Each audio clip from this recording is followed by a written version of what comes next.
Um, since this week is homecoming, the greatest homecoming on earth for Aggie Land, um, decided to give you Thursday and Friday off. However, as I told you in class, chapter 28, the digestive and urinary system will be, there will be questions on the exam. So I hope that many of you take advantage of this recorded lecture, watch it or listen to it, and take note of some of the things that I really highlight as I discuss the digestive and urinary system.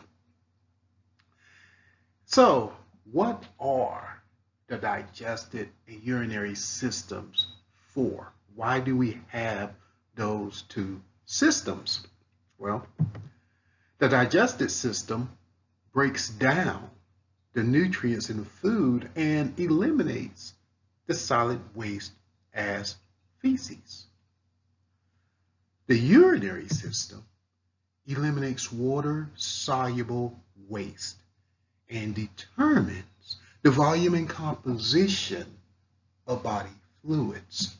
So both of these systems are key and very important to allowing for nutrients to be gained into our body and things that we do not need, waste products, to be eliminated from our body.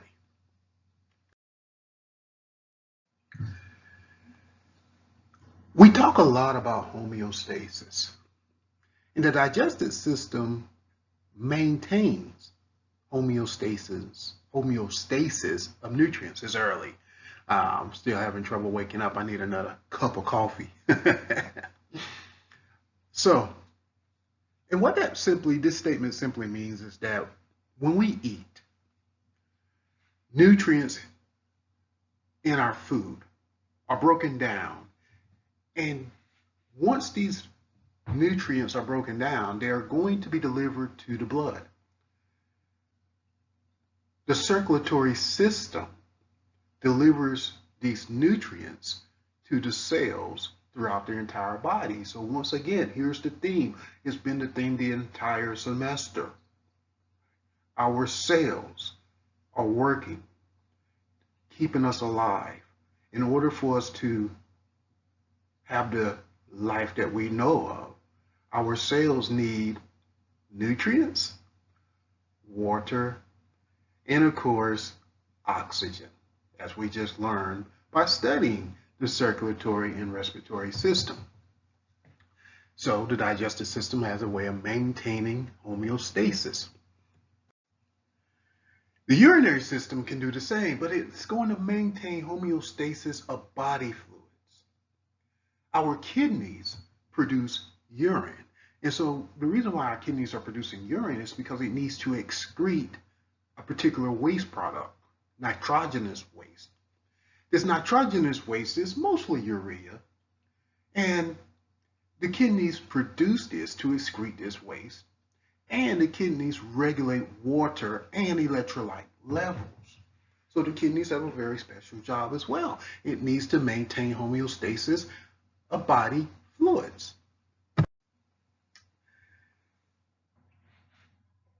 Let's kick it off by just discussing the digestive system a little bit more in detail. So, our digestive system derive energy and raw materials from what we eat, from food. So, picture here are mammals, of course, animals, and humans. We have a woman and the chicks. Both are ingesting food. This food is going to be broken down into smaller molecules, nutrients, and things that we can use.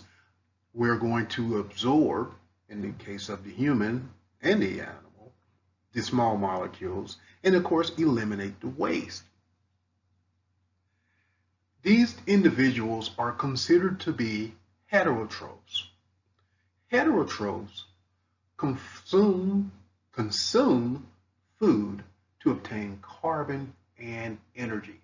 So, if you're taking notes, highlight heterotrophs or write it down and understand what a heterotroph is. It consumes food, and while it's consuming the food, it's utilizing carbon and energy from the food.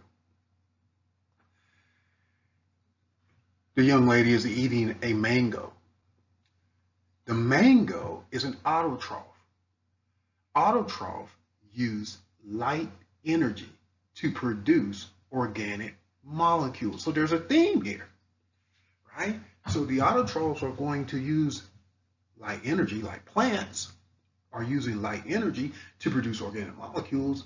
Heterotrophs eat the plant to attain those molecules that will be utilized for energy, right?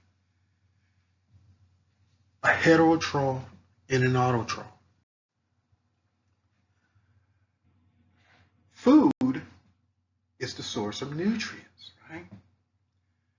Animals use nutrients in food to give us energy, right? To fuel cellular respiration and to build tissues. Nutrients are required for metabolism, growth, maintenance, and repair. I have here a list of things that food, by providing nutrients, help us get or gain: carbohydrates, proteins, lipids, water, vitamins, minerals, all through what we eat, all utilized to help our body maintain as well as grow and repair tissue. Our nutrients that we eat contain important resources. There are, or you may recall, as we way early in the semester, we talked about kinetic and potential energy. And I told you that potential energy is stored in the chemical bonds.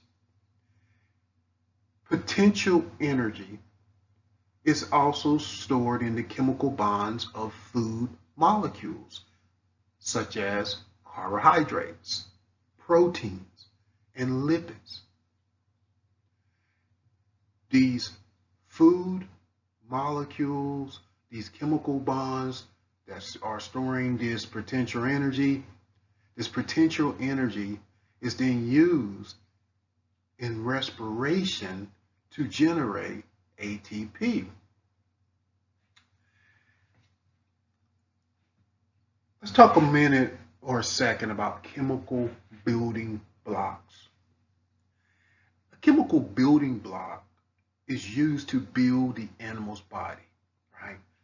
In other words, you have simple sugars that we have discussed, fatty acids, amino acids, nucleotides, water, vitamins, and minerals. These are all things we have already discussed, right? We have built our way up, and now we're beginning to put the puzzle together, right? So there are chemical building blocks that we already know about that is allowing for the building up of the body. Now, this should be another review. We're going to talk a little bit about metabolic rates. The metabolic rate is going to be what determines an animal's need for food, right?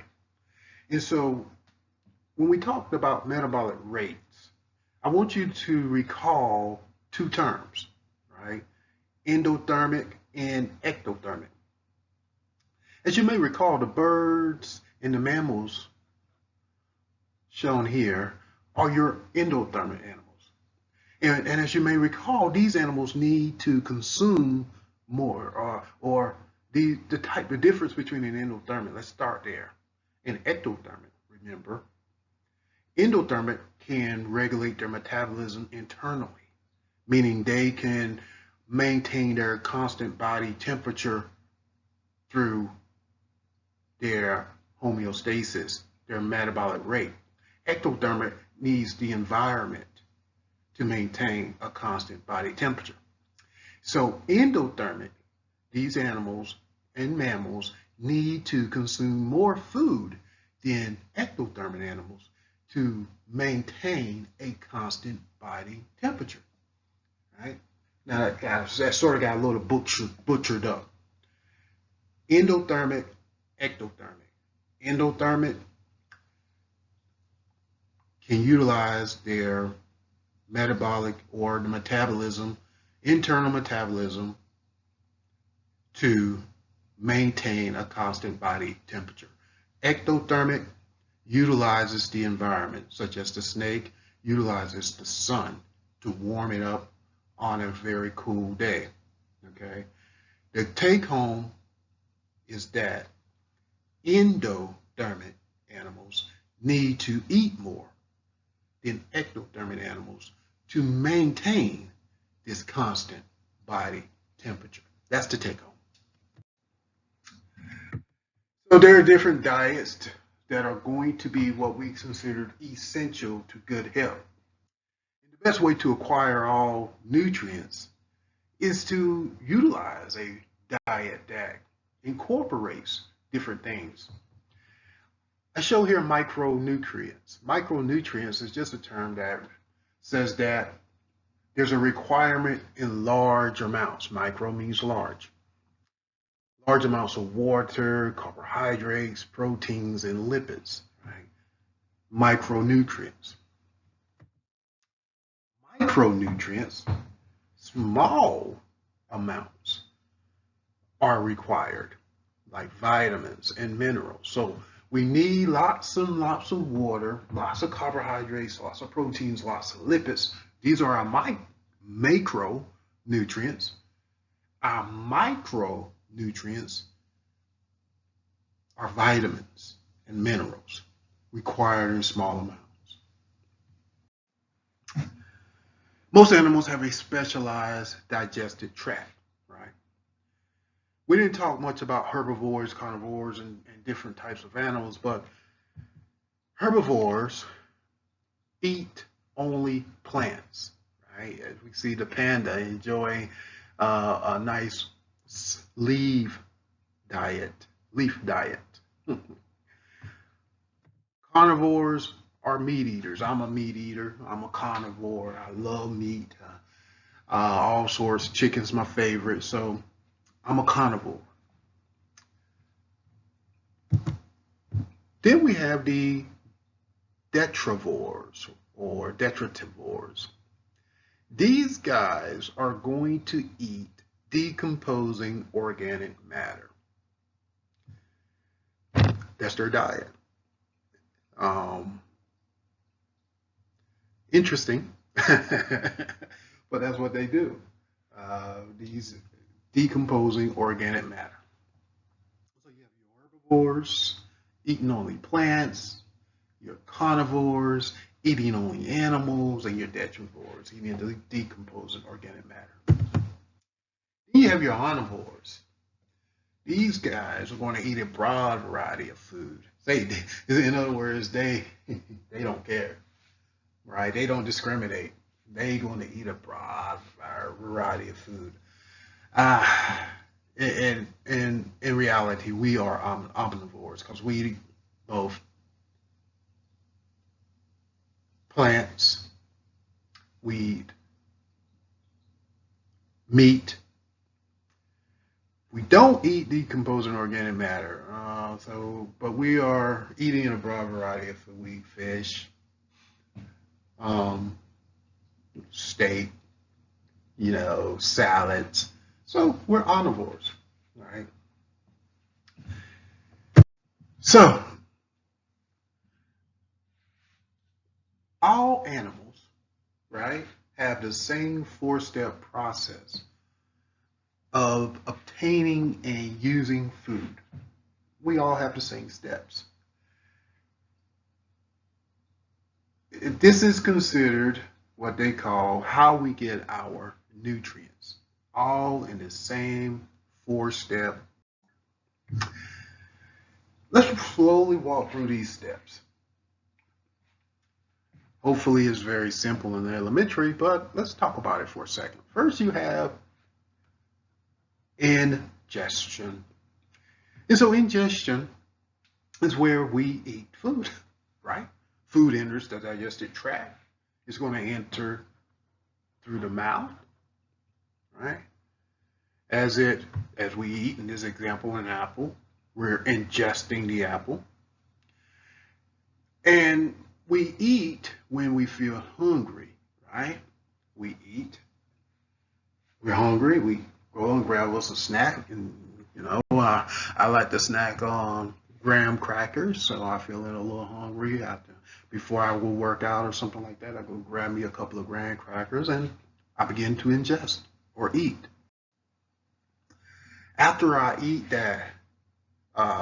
those graham crackers, the next step will be digestion. And so digestion comes in two parts. You have your mechanical and your chemical. Mechanical digestion is where food is going to be physically broken down into small particles. Okay? Now, this is going to happen in the mouth and in the stomach. That's mechanical. Chemical digestion is when we utilize digestive enzymes, and these enzymes break food molecules into smaller subunits. And this is going to occur in the mouth, the stomach, and the small intestine, right? And so digestion has two sub-phases, mechanical and chemical. Mechanical is just physically breaking down the food into smaller particles. Where does this happen? In the mouth and in the stomach. Chemicals are simply where you have the digestive enzymes breaking down the food molecules into small subunits.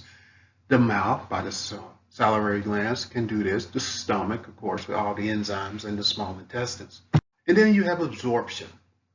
Absorption is where water and the digested food is going to enter the bloodstream from the digestive tract. Now this happens in the small intestines and the large intestine. The small intestine, you're going to get the absorption of food and water.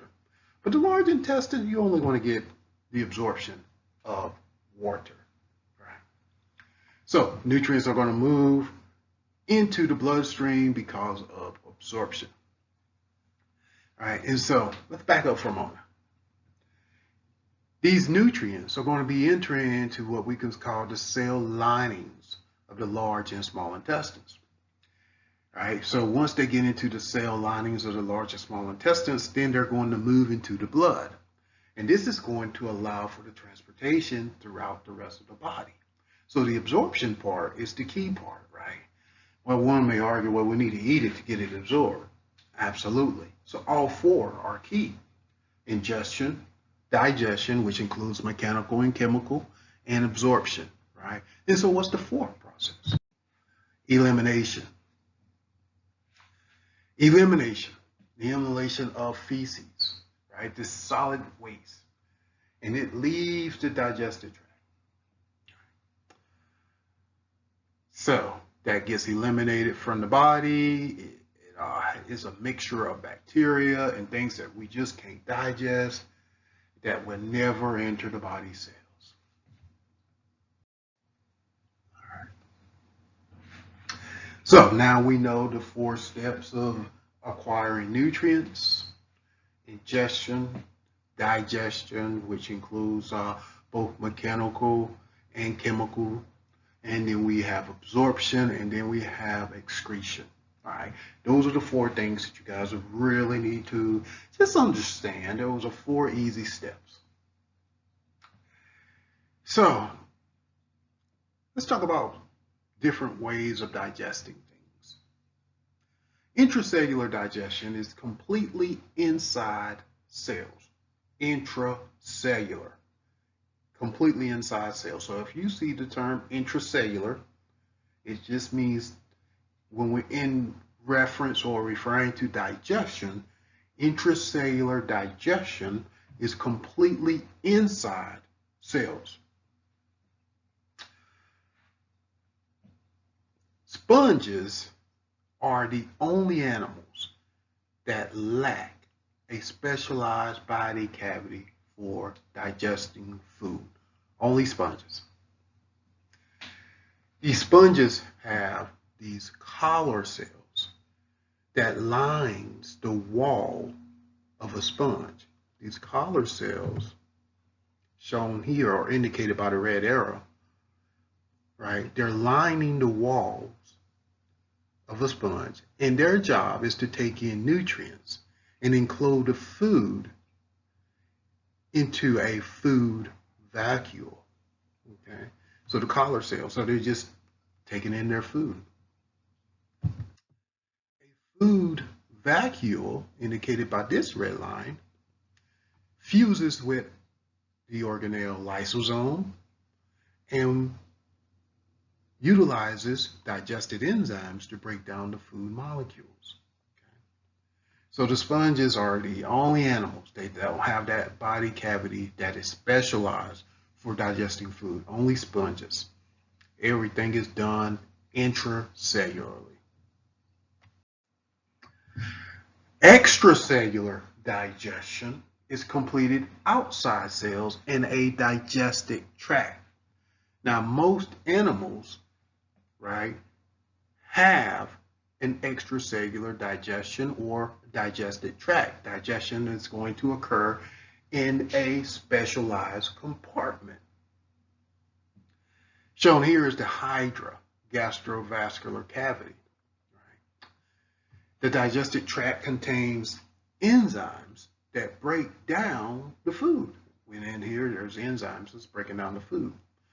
And as the food is broken down, there's cells that are lining the digestive tract. And these cells are going to absorb the nutrients. As the food molecules are broken down, the cells absorb the nutrients. Those nutrients are now going to pass through the cells. Some of the nutrients are going to stay here in the cells, but most of them are going to go into the bloodstream, where it's going to be taken to different parts of the body. But the take home here is, unlike intracellular digestion, extracellular digestion is completed outside cells in a digestive tract. Now, a little bit more about digestive tracts. They can be complete or incomplete. It depends on the animal's diet, right? The structure of the digestive tract. It's going to depend on the animal's diet. An incomplete digestive tract has only one opening, right? Has only one opening, right? In this particular case, the opening is a mouth. It's only one way, right? Food goes in and waste comes out. One way, one opening. That's an incomplete digestive tract. The flatworm's opening is the pharynx, right? That's considered a mouth. Food goes into pharynx and waste comes out of the pharynx. Okay. Incomplete digestive tract. A complete digestive tract, which is also, or aka known as an alimentary canal or gastrointestinal tract, has two openings, a mouth and an anus. So note the difference in the two. Very elementary, very simple. If we're talking about a complete digestive tract, it has two openings, a mouth and an anus. If we're talking about an incomplete digestive tract, it only has one opening. In the case of the flatworm, that opening is the pharynx. Okay, and so in the case of the complete digestive tract, you can come in one way, but you're going to exit another way. In other words, food is going to enter the mouth and it's going to exit through the anus, a complete digestive tract. So we know that diets can influence the digestive tract and the kinds of organs and structures within the digestive tract, right? We have this example of a ruminant. A ruminant, in this example, is an elk, has a specialized organ called a rumen and cecum. The rumen and cecum is going to help break down hard to digest plants, right? The rumen and the cecum. Why? Because these elk, the elk, are herbivores. They only eat plants. Some plants are easier to break down than others, so therefore they need two things to happen. They need to break them down here in the rumen and in the cecum. Okay. However, carnivores, meat eaters, only like the wolf, it doesn't have a rumen, right? It only has a cecum, and that cecum is reduced. So carnivores are not going to very rarely break down plants. In fact, that's why they don't eat them, because they can't use it. It's a waste of time and energy, right? For example, why would you, in the case of this animal, go and try to eat a plant when you have to put in the energy to find the plant, eat the plant, but you don't get no results?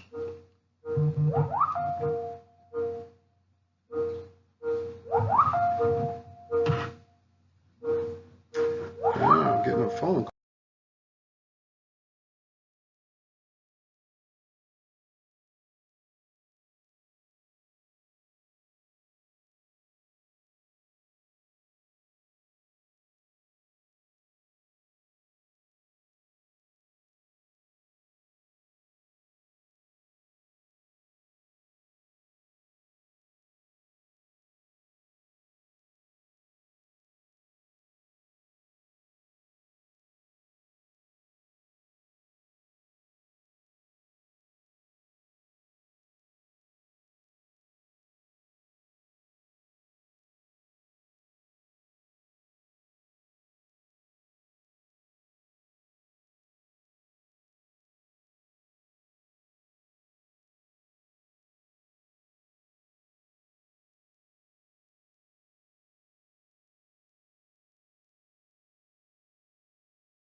All right.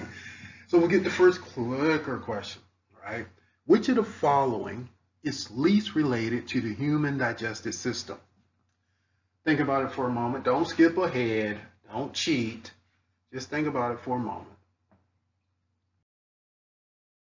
And if you said intracellular digestion, we're on the same page. We are rocking and rolling. All right. So intracellular digestion is the least related to the human digestive system. Remember what intracellular digestion is. If you didn't get this answer, intracellular digestion is where digestion is happening within the cells. There's no specialized body cavity. All right, let's keep moving. So there are several organs that make up the digestive system, right? Several organs. The human digestive system consists of the gastrointestinal tract and accessory organs. So there are accessory organs that make up the digestive system. First one we're going to talk about is the salivary glands. The salivary glands are going to secrete saliva. Saliva contains enzymes, and these enzymes are going to initiate the breakdown of carbohydrates. Then we have the pancreas. The pancreas produces and releases digested enzymes as well as, and they have this bicarbonate ions. And these enzymes, digested enzymes, and this bicarbonate ions are going to be released into the small intestine. Then the liver. The liver is special because it produces bile. Bile is utilized to emulsify fat. Then the gallbladder. The gallbladder stores and releases bile. So liver produces bile, but the gallbladder stores it and releases it.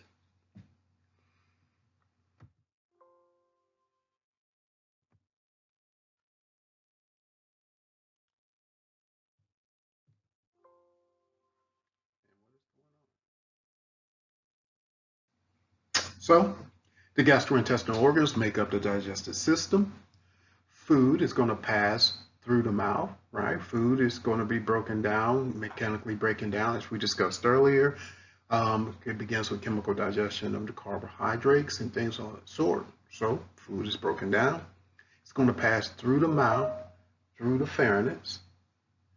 The pharynx connects the mouth with the esophagus, or of course it routes air to the trachea that we talked about with the respiratory system, right? It's going to food now. It's going to pass from the pharynx through the esophagus, where it utilizes peristalsis to push the food to the stomach. Once into the stomach, now we can get the absorption and elimination. Food is going to move through the stomach into the intestines, the small and large intestines, where we will get either the absorption of nutrients or the release of waste out of the large intestine into the anus and out of the anus.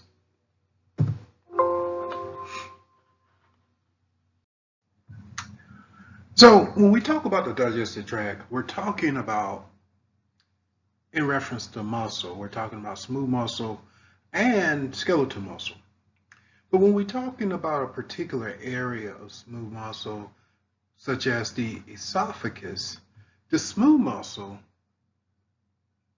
its contractions are underlining the digestive tract. What that simply means is that it is required. As you can recall from our previous discussion about smooth muscle is involuntary, right? And that means it works on its own. Not on its own, but it works by being stimulated by the autonomic nervous system. Okay?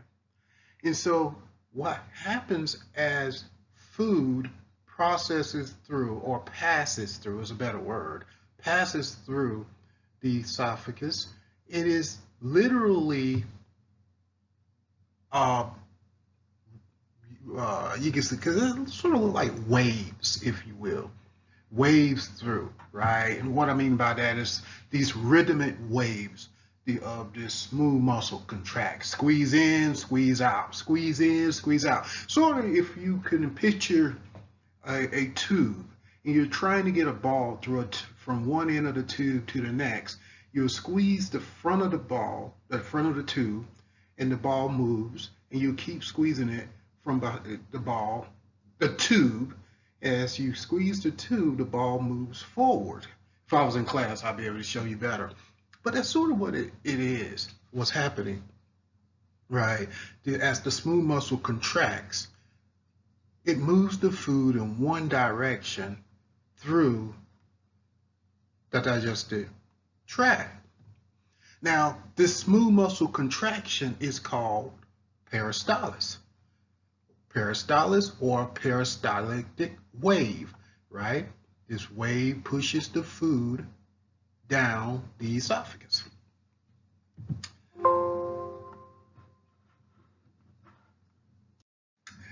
So you have smooth muscle. Smooth muscle is being utilized to push the food through the esophagus, right? And as the food is pushed through the esophagus by peristalsis, it reaches a region of the stomach. And at this region is the sphincter. The sphincters are these muscular rings, and they contract to block the passage of materials, okay? Now, there are one sphincter, but they're made of two different types of muscle. Well, let me make it, okay, that doesn't make sense. There are sphincters at different areas of the digestive tract, okay? Hold on to that. there are sphincters at the mouth and anus. And so the sphincters at the mouth and anus are composed of skeletal muscle. All right. Those sphincters are voluntarily controlled. The other sphincter is going to be, as shown here by the, indicated here by the red arrow, right at the end of the esophagus in the beginning of the stomach, is composed of involuntary smooth muscle. Okay, so the sphincters are controlled by muscles.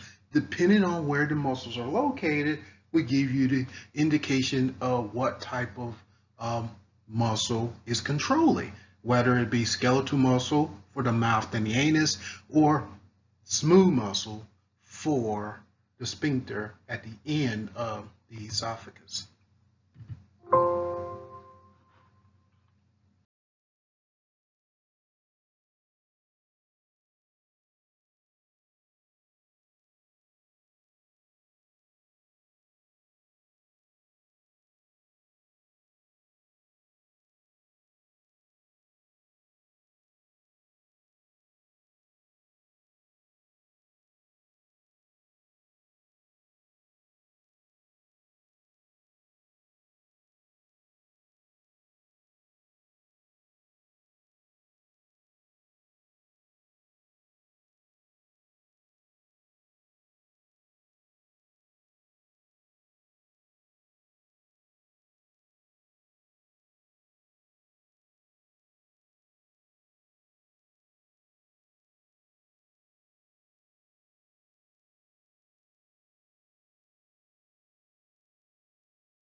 The stomach is a muscular bag and it receives food from the esophagus, right? Its main function is mechanical and chemical digestion of food. We talked about that. And so what happens in the stomach, you get this churning, and the churning mechanically digests the food. While the food is churning, you get the incorporation of gastric juices. And these gastric juices are full of enzymes. And they're coming in and they're going to carry out the chemical digestion part. So in the stomach, there are two things happening, right? You get the churning, the mechanical digestion, and you get the incorporation of enzymes carrying out the chemical digestions within the stomach. So let's talk a little bit more about these gastric juices that the stomach produces. You have specialized epithelial cells that are lining the stomach. As these epithelial cells in the stomach, they're going to secrete gastric juices. These gastric juices contains enzymes, water, mucus, hydrochloric acid, etc. Okay? The pH is about 1.5 to help break down food molecules. Now, if I was in class, I would quiz you and say, okay, is that acidic or basic regarding the pH? And hopefully the response will be, Dr. Scott, a pH of 1.5 is acidic, and you will be correct because in the stomach there's a very acidic environment. And the reason why it's highly acidic is because of hydrochloric acid in combination with other enzymes, etc. So you have the stomach, right? The stomach now has churned, has went through mechanical and chemical digestion. It creates this chyme. Chyme is a semi-fluid mixture of food and gastric juices. So this chyme is going to pass through the stomach, through the sphincter, and into the upper parts of the small intestine. Now, the stomach can absorb some water and ions, and a few drugs such as aspirin and alcohol can be absorbed in the stomach. And so basically, the cells, the epithelial cells, are absorbing some water, some ions, and things of that sort. But most of the nutrients are going to be passed through the sphincter into the upper parts of the small intestine. Now let's talk about the small intestine. The small intestine is a long tubular organ lined with a highly folded layer of epithelial cells. Okay? We can't get away from epithelial cells. They're everywhere. Epithelial cells. The epithelial cells allow for the small intestine to maximize its surface area. And it's required because you need as much surface area as possible to absorb the nutrients from the food. Okay, so the small intestine utilizes digestion and absorption to gain nutrients from the food. The intestines, the small intestines and large intestines, are going to be lined with villi.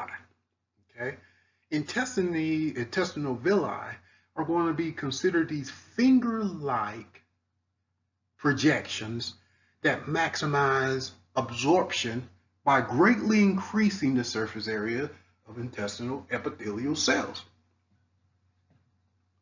And so, as food is passed through the small intestine, food being chyme, remember it's turned into chyme, as chyme has been passed through the small intestine, those nutrients are now going to be absorbed into the epithelial cells.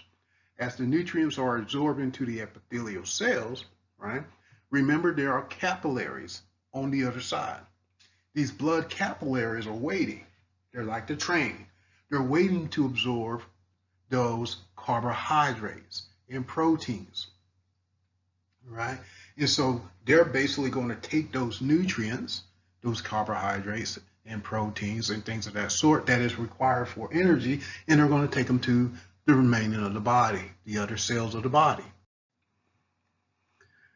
All right, so now we talked about the main organs like the stomach and things like that. So let's talk about some accessory organs for a moment.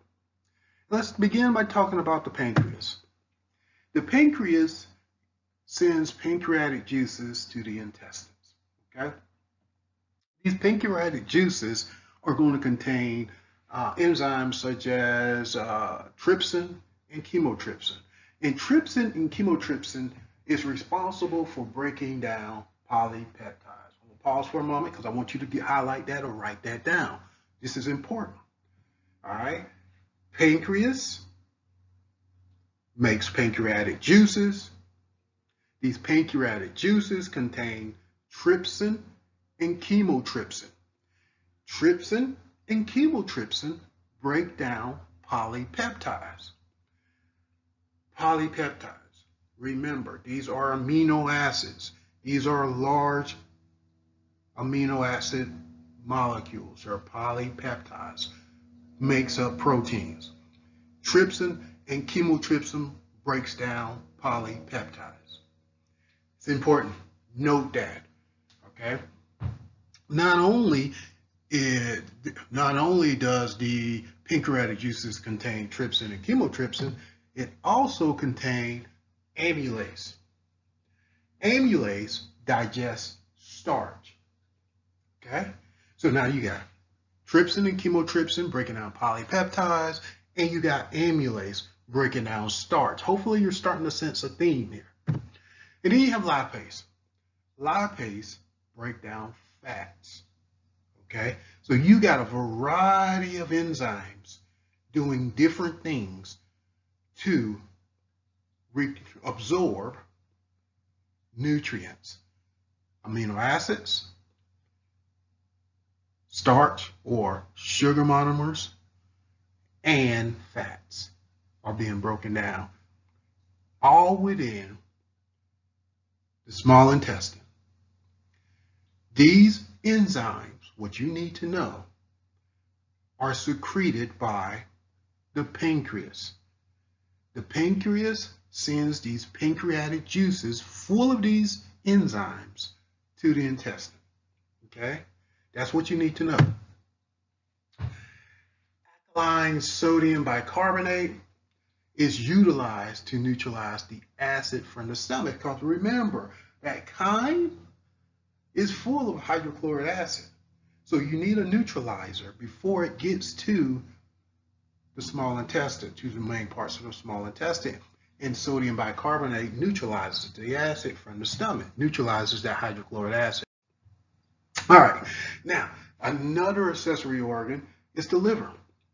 So the liver helps the intestines digest fat, all right? And it utilizes this bile, okay? The liver produces this biochemical bile, and bile emulsifies fats into small globules that mix with water. So the fats are broken down. All right, so once again, remember, take a moment, write out liver. Liver produces bile. Bile emulsifies fats into small globules. Okay? Liver makes bile. Bile job is to emulsify fats. Okay? Now, the liver produces bile. But bile is stored in the gallbladder. The gallbladder stores the bile. The bile is produced by the liver. Bile breaks down fats. All right, so the small intestine is going to digest most molecules. The end products are used to build micromolecules in the body cells. This slide is simply just saying, it's giving us an outline of what's happening, right? So if we were to walk through this slide very slowly, we know that at the very beginning, if we are looking at carbohydrates, carbohydrates are going to be broken down by the salivary glands in the mouth to get a smaller polysaccharides. Then later on in the small intestine, those disaccharides are going to be broken down into monosaccharides. But what I want you to know, guys, is at the very end of digestion, what do we have? We have those four basic molecules that we talked about at the very beginning of class, right? Monosaccharides, amino acids, fatty acids, and glycerol, nitrogenous bases, full circle. And what I may do is come back to this slide on when we meet again Monday and Wednesday, just to make sure, or Monday and Tuesday, just to make sure that you guys really get the take-home message here, okay? So if there are any questions, so what I want you to reach out to me. This slide is very important to understand. All right, so we're leaving the small intestine, we're going into the large intestine. The large intestine's role is to complete absorption, right? The large intestine is going to receive the chyme from the small intestine. Now, by now, most of the nutrients is already taken out, okay? But there's still some things remaining. And so the lining of the large intestine is going to absorb some water, ions, and the remaining minerals from the chyme, all right? So as the large intestine absorbs those nutrients, those water, those minerals, whatever is left is going to be eliminated as feces. All right, so quick question. All right, the protein you eat is mostly converted to emulsified fat before digestion, incorporated into your body without modification, eliminated in feces, dismantled into an individual amino acid. Look at the clue. The clue is protein. And what do we know about protein? What makes up protein? Amino acids. All right, so if I was in class, I would tell you guys, remember what we already learned. Remember what we already learned. We already know amino acids are the building blocks for proteins. Okay, so when everything is coming full circle, everything that we learn. Okay. All right.